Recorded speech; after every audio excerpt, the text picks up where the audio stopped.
Assalamualaikum warahmatullahi wabarakatuh. Sebelumnya izin memperkenalkan, kami dari kelompok 7 ingin mempresentasikan hasil review tugas yang kami dapatkan, yakni tentang analisis sistem informasi manajemen pada PT Freeport Indonesia Smelter Gresik. Izin sebelumnya memperkenalkan diri. Saya Lisa Fitrana sebagai moderator yang akan memandu jalannya presentasi hari ini. Untuk selanjutnya, izin memperkenalkan anggota kelompok kami, yakni yang pertama Wiwin Widiawanti dengan NIM 159, yang kedua yakni Fitriani dengan NIM 154, dan yang ketiga yakni Safira Nihayatuniswa dengan NIM 177, dan keempat yakni Olivia Dewi Lestari dengan NIM 166. Yang terakhir yakni saya Lisa Fitrana dengan NIM 165.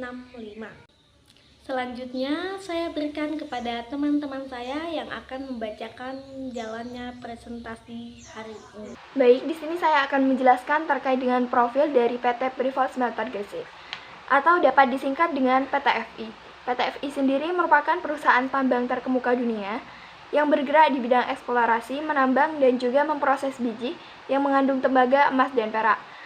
PTFI memiliki smelter di Gresik, di daerah Jawa Timur yang merupakan fasilitas smelter tembaga pertama di Indonesia. Smelter ini dibangun dengan dana investasi sebesar 56 triliun. PT Freeport Indonesia atau PTFI memiliki visi dan misi yaitu sebagai berikut. Dengan visi menjadi perusahaan tembaga kelas dunia yang menciptakan nilai-nilai unggul. Dengan misi mentransformasi budaya alam menjadi kesejahteraan membangun yang berkelanjutan mewujudkan asa melalui pengabdian terbaik bagi bangsa, masyarakat, dan juga lingkungan. Selanjutnya yaitu proses bisnis utama. Secara umum, proses bisnis utama yang berlangsung di Smelter Gresik meliputi beberapa hal berikut sebagaimana yang tercantum pada PPT. Yang pertama yaitu penerimaan konsentrat tembaga. Proses penerimaan dan penyimpanan konsentrat tembaga yang berasal dari tambang, lalu kemudian akan dilakukan pengujian kualitas konsentrat untuk memastikan sesuai dengan spesifikasi yang telah ditetapkan. Lalu proses pengolahan atau pengecalan ukuran. Konsentrat yang ada akan dihancurkan menjadi ukuran yang lebih kecil. Hal ini berguna untuk mempermudah proses selanjutnya.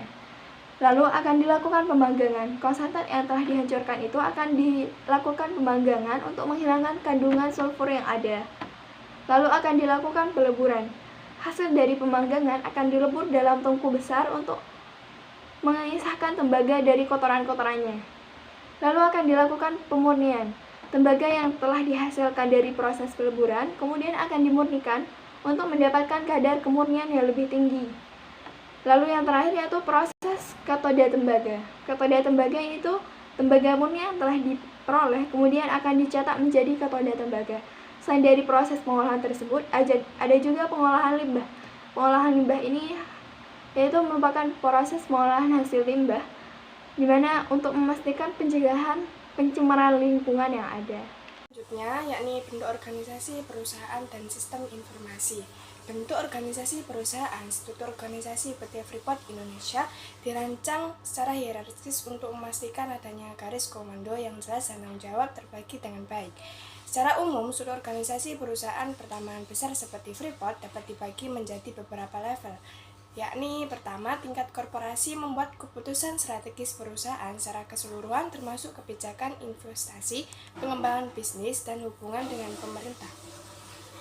Yang kedua, yakni tingkat bisnis, yakni mengelola operasi pertambangan di berbagai lokasi termasuk eksplorasi, penambangan, pengolahan, dan pemasaran.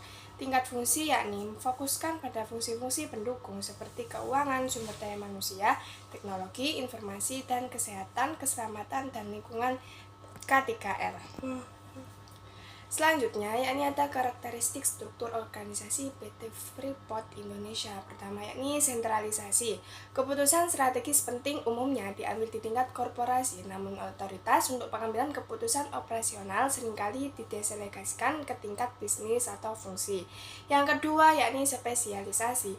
Pekerjaan dibagi menjadi tugas-tugas yang spesifik, sehingga setiap individu dapat fokus pada bidang keahliannya.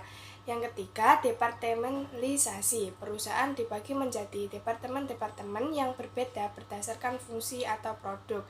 Yang terakhir, yakni rentang kendali. Jumlah bawahan yang dapat dikelola oleh seorang manajer rentang kendali yang optimal akan bervariasi tergantung pada kompleksitas tugas dan tingkat pengalaman manajer.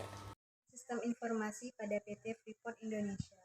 Sistem informasi manajemen di PT Freeport Indonesia Smelter Gresik.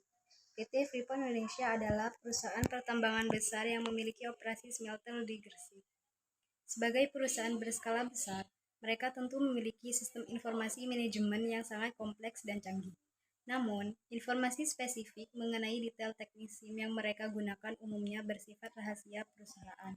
Umum, SIM yang digunakan perusahaan pertambangan seperti Freeport biasanya mencakup berbagai aspek. Antara lain, yang pertama, perencanaan produksi. Sistem ini digunakan untuk merencanakan produksi, mulai dari perhitungan cadangan mineral hingga penjadwalan kegiatan penambangan dan pengolahan. Yang kedua, manajemen rantai pasok. Sistem ini mengelola seluruh proses rantai pasok, mulai dari pengadaan bahan baku, proses produksi, hingga distribusi produk akhir. Yang ketiga, manajemen aset. Sistem ini digunakan untuk mengelola aset perusahaan, seperti peralatan tambang, infrastruktur, dan properti. Yang keempat, manajemen keuangan. Sistem ini digunakan untuk mengelola keuangan perusahaan, termasuk akuntansi, pelaporan keuangan, dan manajemen anggaran.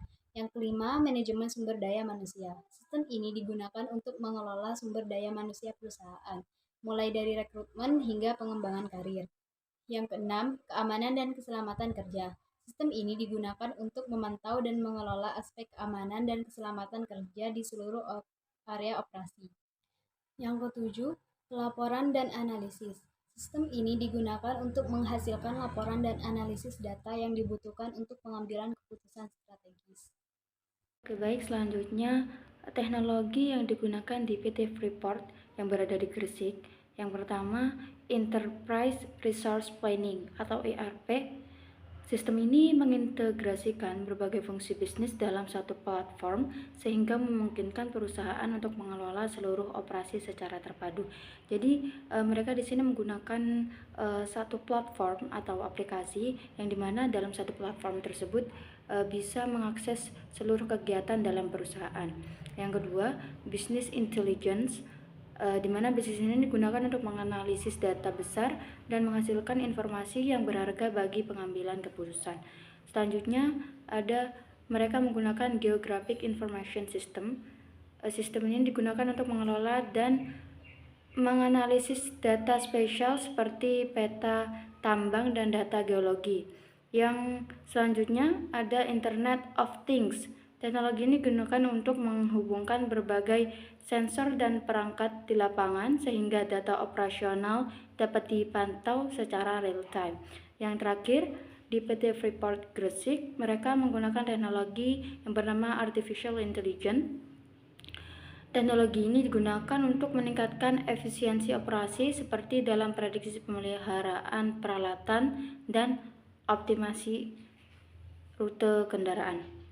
Baik, selanjutnya kami dari kelompok 7 izin pamit undur diri. Mohon maaf jika ada kesalahan pada presentasi kali ini. Wassalamualaikum warahmatullahi wabarakatuh.